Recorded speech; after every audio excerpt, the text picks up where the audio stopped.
Kita ke informasi pertama, Saudara. Pembunuh seorang kakek di Palembang, Sumatera Selatan diringkus polisi. Motifnya, pelaku kesal diejek seperti ayam saat sedang makan. Belum 1 kali 24 jam pelaku pembunuhan terhadap seorang kakek berusia 73 tahun diringkus polisi. Pelaku adalah Heri Tarmizi, berusia 49 tahun yang merupakan tetangga korban. Pelaku diringkus tanpa perlawanan di Rumah Sakit Siti Khadijah Palembang saat tengah mengobati lukanya. Menurut pengakuan pelaku, ia sakit hati lantaran diejek seperti ayam saat sedang makan. Kita lagi makan kur-kur apa nih kita itu. Terus cak mana terus?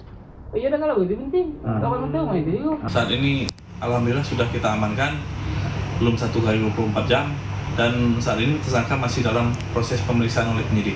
Tadi diamankan kami dapat informasi dari keluarga korban bahwa pelaku sedang berobat di Rumah Sakit Siti Khadijah. Dari tangan pelaku, polisi menyita sebilah senjata tajam yang digunakan pelaku untuk mengejek korban.